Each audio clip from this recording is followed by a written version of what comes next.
Have you ever hit a roadblock trying to finish that drawing, painting, or perhaps that song you started writing 2 months ago?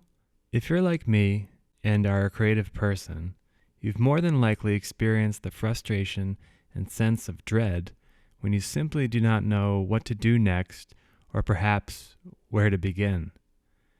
If these words ring true, I'm going to recommend you try this easy exercise and allow your mind to reset.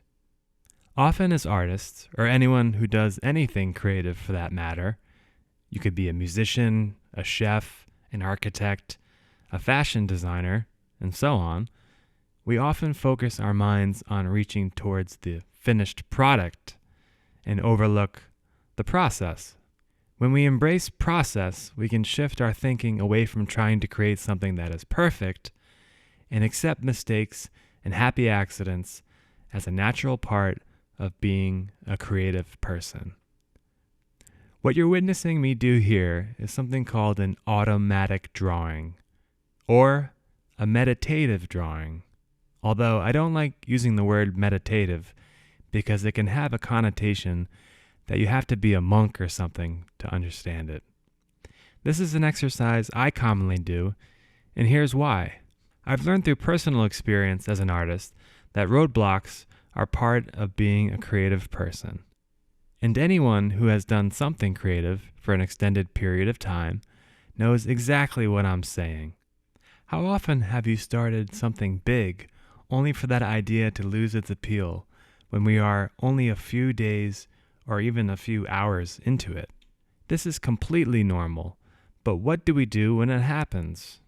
We simply need to shift our thinking. And that's where automatic drawing comes in. When we do this exercise, we are focusing solely on the process and not the end result or the product. By creating random shapes and lines, we are allowing our minds to wander. This frees us up and takes our mind to a place that's often unexplored and often discounted as being worthwhile. The great visual artists of our time, such as Mobius and Kim Jong-gi, would often do this exercise because they understood that artists can only sustain their attention on a certain work for so long before they needed a break. If you're a full-time artist, things like commissions and deadlines take precedent over exploratory exercises like this one.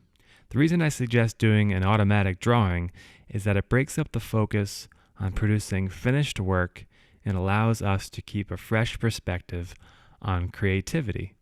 When we do this exercise, what we don't want to do is draw anything that's intentionally representational. Remember, we're not trying to communicate any specific ideas here. We are specifically trying to break away from that. This is a great exercise that I recommend you do for at least 20 minutes when you notice that your work starts to lose its freshness and energy. Begin by holding the pencil the sketchy way so we can draw loosely and continuously. If you don't know what the sketchy way is, you can watch my last video where I demonstrate the technique. Feel free to spin your sketchbook around too. Remember that this is about the process and not the product. If you do this correctly, you'll feel more relaxed and able to approach a new work or finish your project with more freshness and energy. Make automatic drawing part of your routine, and you may be surprised at how well it pays off. Thanks for watching, and happy art making.